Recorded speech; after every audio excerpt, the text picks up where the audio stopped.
Ang paglapastangan sa Espiritu Santo ay walang kapatawaran dahil sa tahasang pagputol ng isang tao sa natatanging ugnayan natin sa Diyos, ang Espiritu Santo.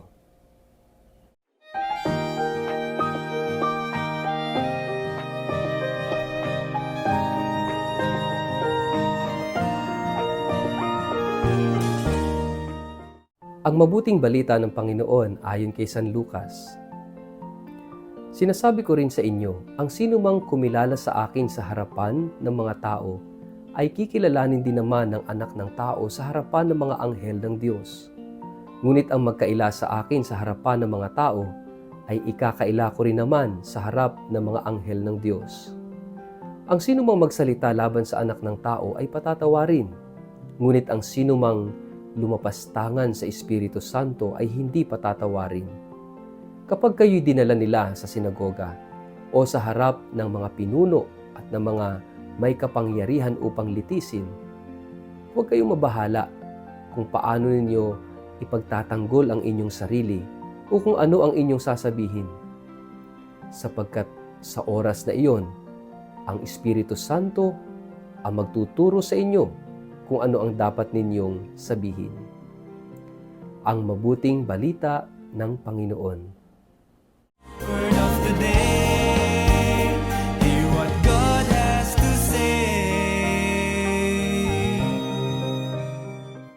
Mapagpalang araw po sa inyong lahat. Kumusta po kayo? Ang atin pong word of the day ay blasphemy.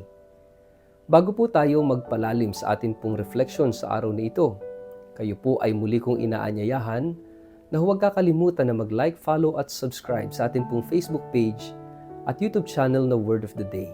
Ganun din po, pakishare ang video ito sa inyong kapamilya, kamag-anak, kaibigan, mga kakilala sa social media para po sama-sama tayo sa pagiging media evangelizers at online missionaries na nagpapalaganap ng salita ng Diyos sa mundo ng social media. Kung kayo po ay nakikinig ng Word of the Day sa pamamagitan po ng Radyo Maria, mapagpalang pakikinig po sa inyong lahat. Mga kapatid, God is a God of mercy. He is the God of compassion. Walang kasalanan na hindi kayang patawarin ng Diyos as long as tayo humihingi ng tawad sa Kanya. Lahat ng kasalanan, as long as humihingi tayo ng tawad, as long as tayo nagpapakumbaba at lumalapit sa Kanya, ay kayang patawarin ng Diyos because God is a God of mercy. Sabi nga ni Pope Francis, the name of God is mercy. Ano ba yung mercy? It is love given even to the unqualified.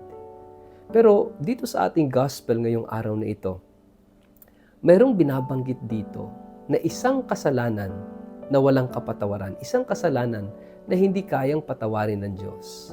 At sinasabi rito na ito yung kasalanan ng paglapastangan sa Espiritu Santo, blasphemy against the Holy Spirit. Akala ba natin, di ba, sabi, lahat ng kasalanan kayang patawarin ng Diyos. Bakit merong isang kasalanan na hindi kayang patawarin? Take note, lahat ng kasalanan ay kayang patawarin ng Diyos as long as tayo'y humihingi ng tawad. Kahit hindi tayo karapat-dapat patawarin, napakahalaga na tayo'y humingi ng tawad at tayo'y pinatatawad ng Diyos. Ano ba itong blasphemy against the Holy Spirit? Mga kapatid, ito yung hindi natin paghingi ng tawad. Dahil ang tingin natin sa ating sarili, hindi naman natin kinakailangan ng kapatawaran. Bakit hihingi tayo ng tawad? Talaga bang kinakailangan natin ng kapatawaran? Ito yung kasalanan, no? Dahil tayo mismo ay hindi lalapit sa Diyos, hindi magpapakumbaba, hindi aamin at hindi hihingi ng kapatawaran. So there will be no forgiveness. Pero para mas higit nating maunawaan ito, tingnan natin ano ba yung role ng Espiritu Santo. Alam nyo, ang Espiritu Santo ay kapangyarihan ng Diyos. Ito yung kapangyarihang nagpapatawad sa atin. Ito yung kapangyarihang nagmamahal sa atin. Ito yung kapangyarihan ng Diyos na gumagalaw sa buhay natin. Ito yung kapangyarihang nagpapadaloy ng pagmamahal sa atin. Kaya nga, kung ating ipagsasawalang bahala kung hindi natin tatanggapin ang Espiritu Santo, ang galaw niya sa buhay natin. Hindi natin kayang lumapit sa Diyos. Hindi natin kayang makita, makilala ang sarili. Hindi natin kaya na humingi ng tawad sa Kanya at lumapit sa Kanya. Dahil ito'y kapangyarihan ng Espiritu Santo.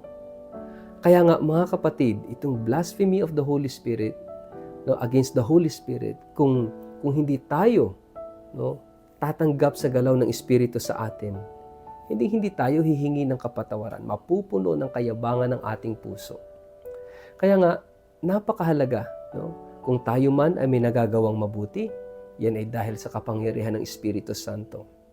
Kung tayo ay nakapagsisisi sa ating mga kasalanan, yan ay gawa ng Espiritu Santo. Kung tayo ay nagsusumikap na magdasal, lumapit sa Kanya na may kababaang loob, yan ay dahil sa galaw ng Espiritu Santo. Tulad na sinasabi sa aklat ng Chronicles, chapter 7 verse 14, "If my people will humble themselves and pray, seek my face, turn from their wicked ways, I will hear them, I will forgive them, and I will heal them." So napakahalaga ng humility, ng prayer, ng paghahanap sa mukha ng Diyos, at ng pagbabagong buhay. At itong apat na ito, they are only possible through the power of the Holy Spirit. Without the Holy Spirit, we cannot humble ourselves. Without the Holy Spirit, we cannot pray. Without the Holy Spirit, we cannot seek the face of Jesus, the face of God. Without the Holy Spirit, we cannot turn away from our wicked ways. Kaya napakahalaga ng galaw ng Espiritu Santo sa buhay natin. And we open our hearts, we open our whole being para gumalaw ang Espiritu sa atin. Paano?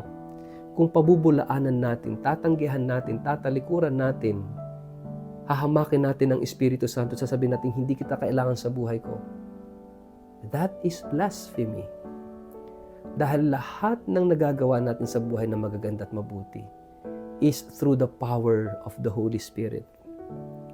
Kahit yung pagtitake mo ng bar exam, ng board exam, yung knowledge, yung capacity to learn, to know, lahat ng yan ay kapangyarihan ng Espiritu Santo. Remember, tayong lahat nilikhahan ng Diyos, at nung tayo likhain, ano sabi doon? Hiningahan tayo ng Diyos na ruwa. Yung breath of life is the Holy Spirit. Tapos, i-denounce natin sa buhay natin. We cannot live without the power of the Holy Spirit. Kaya nga kung ang Espiritu Santo pa ang ating tatanggihan at tatalikuran, wala nang lahat sa atin. Dahil yan ang bumubuhay sa atin. Kaya nga mga kapatid, let us recognize the works of the Holy Spirit. Dahil sa Espiritu Santo, nabubuhay tayo. Yung hinga natin ay dahil sa Espiritu Santo. Lahat ng nagagawa natin, lahat ng na-accomplish natin, it is all because of the power of the Holy Spirit. Sabi nga, the Holy Spirit is the shy type of the Holy Trinity. The shy person. Gusto niya nasa background lang siya. Hindi binibida ang sarili, kundi ang binibida ay si Jesus.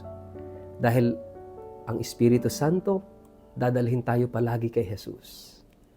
At ang Panginoong Jesus, dadalhin tayo sa Ama. Kaya napakahalaga ng Espiritu Santo sa buhay natin. Hindi natin kayang mabuhay nang wala siya. Sa ngalan ng Ama at ng Anak at ng Espiritu Santo.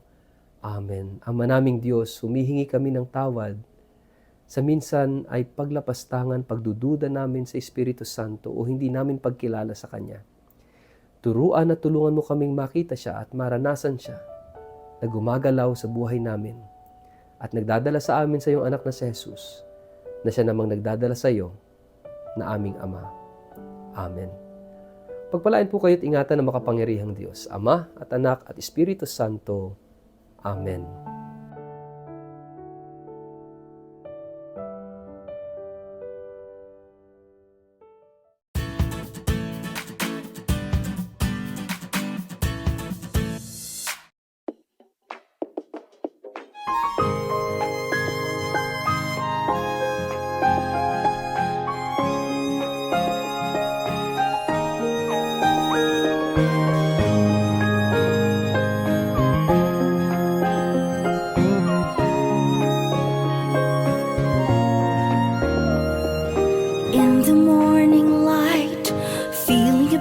unsure, but God's word of the day, it's the perfect cure.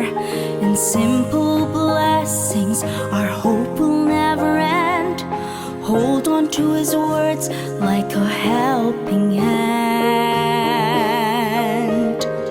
When life gets tough and the road gets steep, God's word reminds you, don't lose your sleep. For every sentence we find something new. Let His word inspire all that you do.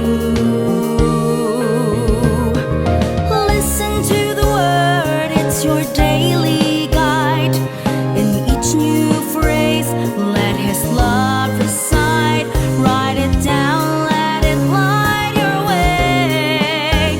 Word of the day, hear what God has to say.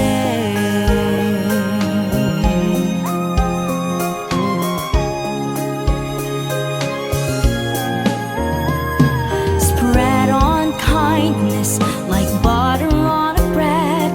Forgive and forget, let go of what's misread. In your writing, let His love remains. For in the word of God, fears fade. Listen to the word, it's your daily guide. In each new phrase, let His love reside. Write it down, let it light your way. Word of the day, hear what God wants to say. Listen to the word, it's your daily guide. In each new phrase, let His love reside. Write it down, let it light your way. Word of the day, hear what God has to say. Hear what God has to say.